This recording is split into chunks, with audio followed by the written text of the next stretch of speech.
Une nouvelle session d'information, merci de nous choisir pour vous informer. Après avoir été chassés le mercredi après-midi d'Uvira par les FARDC, les miliciens Maï Maï à Kutumba ont tenté une nouvelle percée ce jeudi. Grâce aux forces de l'ordre RD congolaises, ils ont été éloignés par des détonations.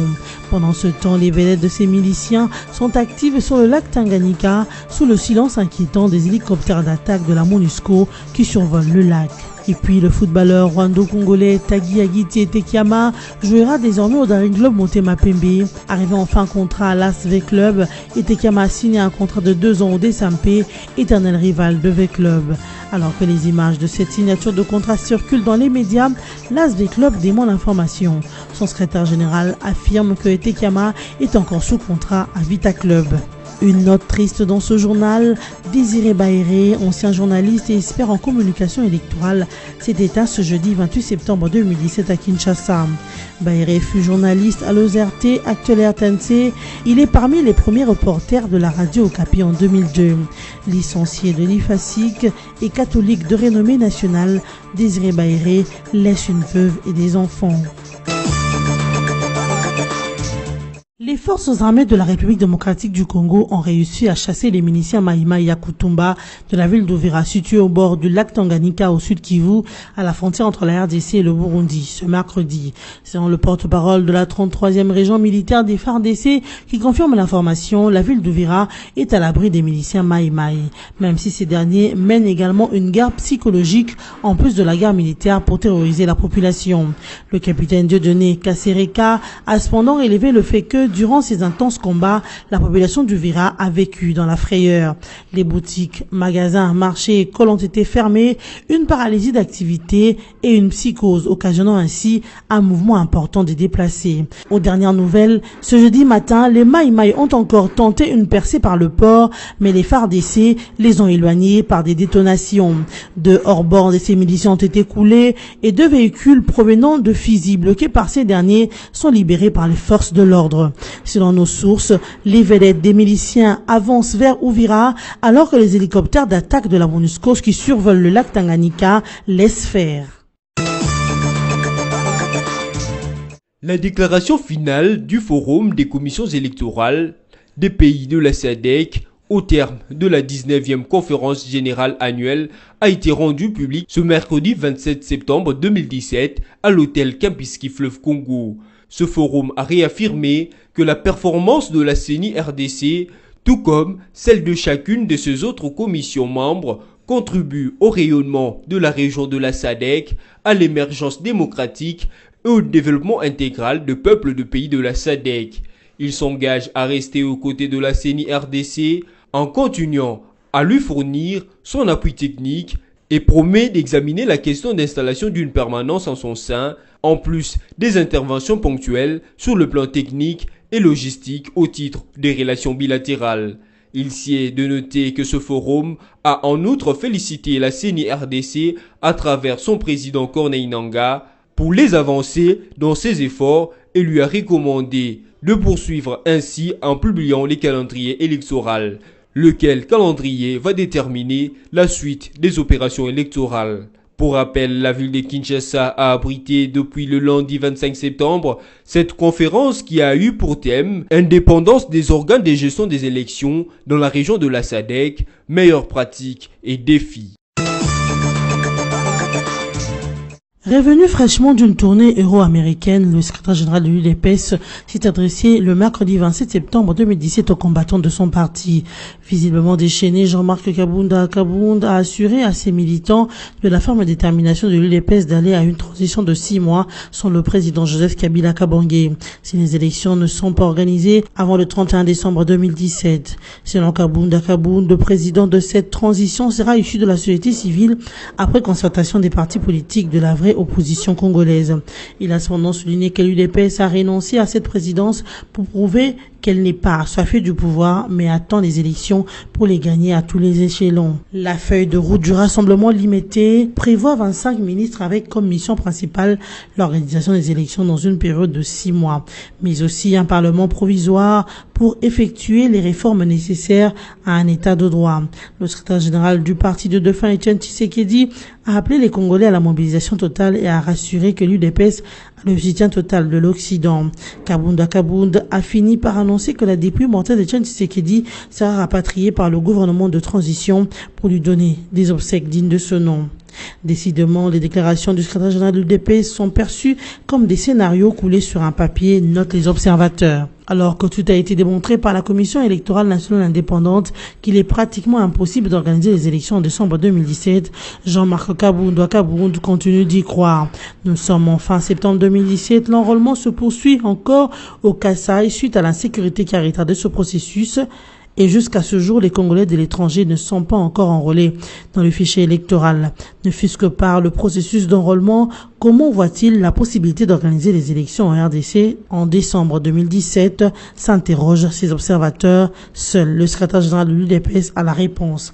Déjà, le chef de l'État congolais, Joseph Kabila Kabange, a, à la tribune de l'ONU, réaffirmé sa volonté d'aller aux élections crédibles, apaisées et transparentes, et que la RDC fait face, en toute humilité et indéniable ténacité, aux énormes défis de l'organisation de ces élections. Un groupe de évêques catholiques mène depuis quelque temps une campagne de plaidoyer auprès des institutions européennes sur la situation générale de la République démocratique du Congo. Les secrétaires généraux de la Conférence épiscopale nationale du Congo, l'abbé Donatien Cholet, a expliqué aux confrères de la radio Okapi que cette action fait partie de la mission des évêques, celle de veiller au bien-être du peuple congolais. Les évêques se sont engagés à ne pas abandonner le peuple congolais sur le chemin de son bien-être et de la démocratie. Après avoir interpellé le politicien, c'est tout à fait normal qu'ils interpellent aussi le partenaire du Congo. Nous sommes dans un contexte de la mondialisation, a précisé l'abbé Donatien Cholet. Pour le secrétaire général de la SYNCO, l'accord du 31 décembre 2016 reste l'unique feuille de route qui puisse sortir le pays de la crise. Le footballeur international rwandais d'origine congolaise, Tanguy Agiti Etekiama, ancien pensionnaire de l'association sportive Vita Club, a signé mercredi 27 septembre un contrat de 2 ans avec le Daring Club Motema Pembe, l'éternel rival de l'AS Vita Club.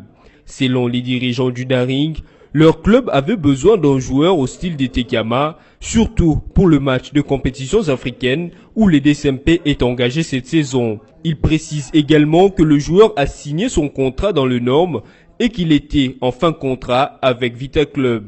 Tanguy Agiti Etekiama, dit Etouté Kota, retrouvera sous la ligne offensive du Daring Riki Tulengi et Kazadi Kasengu. Une information démentie par l'association sportive Vita Club de Kinshasa.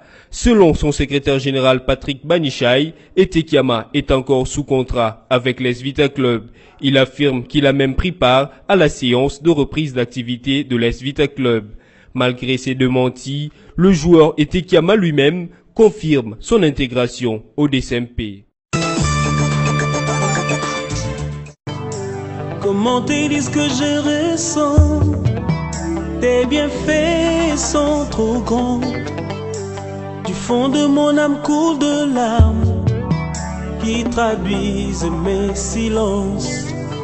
Que ma vie soit une... L'irréparable est arrivé, le monde de la communication RD congolaise et d'ailleurs est en deuil. Désiré Baéré, Péné Yanganya n'est plus. Cet ancien journaliste de l'OZRT, actuel RTNC, s'est éteint ce jeudi 28 septembre de suite d'une crise cardiaque. Licencié en sciences de l'information et communication de l'ISTI FASI Kinshasa, Désiré Baéré a été l'un des premiers reporters recrutés pour lancer les premières émissions radiodiffusées de la radio Okapi en 2002. Il va intégrer le monde des élections en 2006 en qualité d'expert en communication, domaine qu'il va approfondir jusqu'à l'international.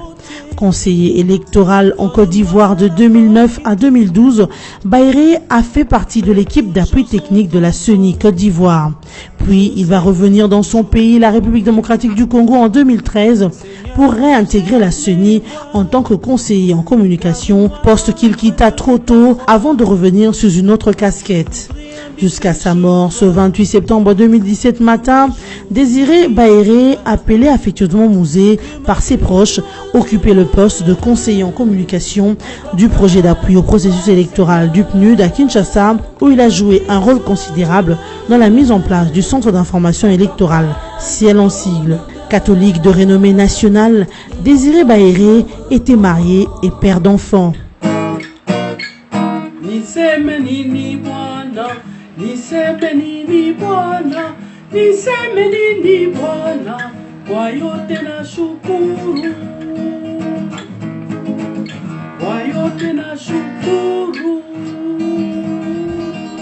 Que son âme repose en paix. Que ma vie soit une fleur.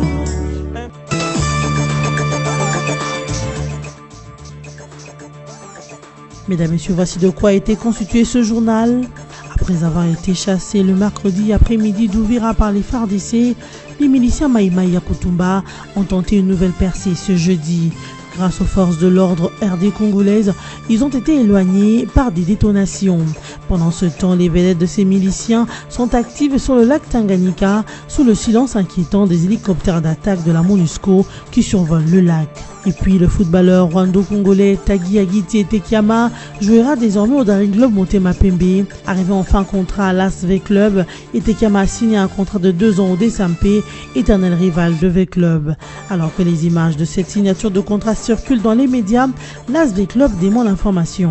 Son secrétaire général affirme que Tekiama est encore sous contrat à Vita Club. Une note triste dans ce journal, Désiré Baéré, ancien journaliste et expert en communication électorale, s'est éteint ce jeudi 28 septembre 2017 à Kinshasa. Baéré fut journaliste à l'OZRT, actuel RTNC. Il est parmi les premiers reporters de la radio Okapi en 2002. Licencié de l'IFASIC et catholique de renommée nationale, Désiré Baéré laisse une veuve et des enfants. Fin de cette édition d'information. Merci et à très bientôt.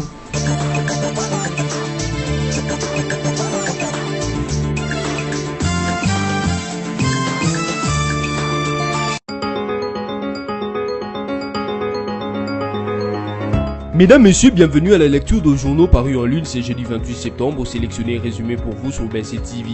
Ouvrons cette revue de presse avec Forum des As qui titre à sa une « Le miracle Badibanga ». Un rapport disponible au ministère du Budget note que la gestion du Premier ministre, issu de l'accord de la Cité de l'OUA, a dégagé un solde global positif de 52 milliards de francs congolais fin avril 2017, sauvant ainsi la RDC de la paralysie totale. Le président de l'Assemblée nationale, Aubin Minakou, a rappelé que la réduction de comptes était un préalable avant tout examen de loi de finances publiques portant budget 2018. La réduction des comptes portait sur un exercice budgétaire clos dont celui de 2016 sous Matata. Mais dans la chambre basse, deux voix s'élèvent déjà pour que la gestion de Badibanga au premier trimestre 2017 soit également auditée pour des raisons d'équité, indique le journal.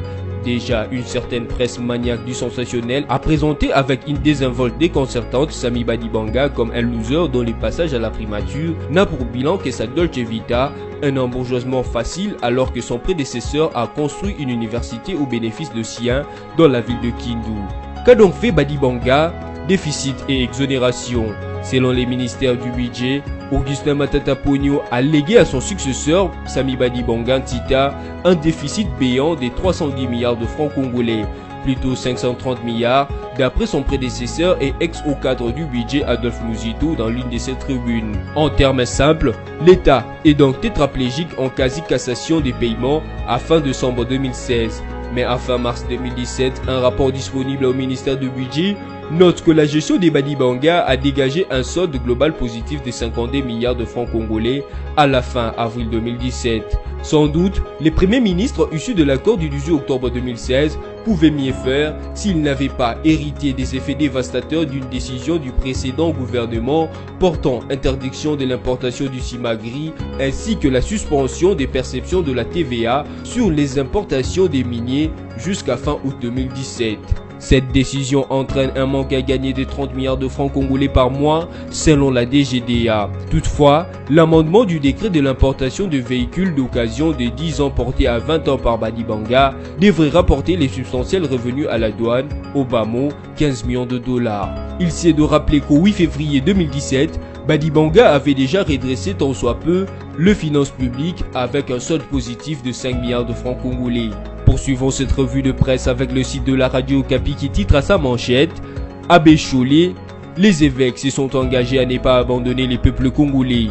Une délégation de l'église catholique mène depuis cette semaine une campagne de plaidoyer auprès des institutions européennes sur la situation générale de la République démocratique du Congo. Dans une interview accordée mercredi 26 septembre à la radio Okapi, le secrétaire général de la conférence épiscopale nationale du Congo, Senko, l'abbé Donatien Cholé, a expliqué que cette action faisait partie de la mission des évêques, celle de veiller au bien-être du peuple congolais. Les évêques se sont engagés à ne pas abandonner les peuples congolais sur le chemin du bien-être et de la démocratie. Ils ont lancé un appel au peuple congolais, c'est tout à fait normal qu'ils lancent aussi un appel aux partenaires du Congo. Nous sommes dans un contexte de la mondialisation, a indiqué l'abbé Cholé. Il a fait savoir que la Senko avait toujours fait les plaidoyers pour les pays à l'étranger. C'est le droit pour tout Congolais. La situation dans laquelle nous nous trouvons est assez inconfortable. Si nous ne faisons pas attention, l'année finira très mal, a averti le secrétaire général de la Senko, faisant allusion au 31 décembre 2017, date à laquelle la Commission électorale nationale devrait organiser des élections présidentielles et législatives. Pour l'abbé Cholé, l'accord du 31 décembre 2016 reste l'unique feuille de route qui peut sortir le pays de sa crise. Nous savons combien cet accord souffre d'une mauvaise mise en œuvre et c'est dans ce cadre que les évêques veulent obtenir des uns des autres un concours pour qu'on arrive à bien le mettre en œuvre, a-t-il poursuivi. Bouclons cette revue de presse avec Actualité CD qui écrit: à propos d'une éventuelle troisième dialogue, la MONUSCO se tient à la mise en œuvre de l'accord du 31 décembre. Les débats sur l'éventuel troisième dialogue alimentent la vie politique en République démocratique du Congo. Pour sa part, la MONUSCO en appelle à la mise en œuvre de l'accord du 31 décembre. La MONUSCO continue et cela a encore été renforcé par les déclarations qui ont été faites la semaine dernière à New York suite aux réunions qui se sont déroulées en marge de l'Assemblée générale des Nations Unies.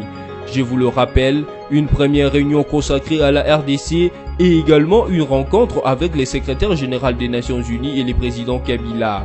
Dans le cas, les Nations Unies ont demandé au gouvernement et aux acteurs politiques congolais de s'engager fermement dans la mise en œuvre effective et à temps de l'accord politique du 31 décembre 2016. Donc, nous réaffirmons le rôle central de la mise en œuvre effective et à temps de l'accord politique du 31 décembre 2016. Et c'est ce qui reste notre feuille de route, a dit Florence Marshall, porte-parole ad intérim de la MONUSCO, au cours de la conférence de presse hebdomadaire de la MONUSCO ce mercredi 27 septembre. Ainsi s'achève cette revue de presse. Merci à vous de l'avoir suivi.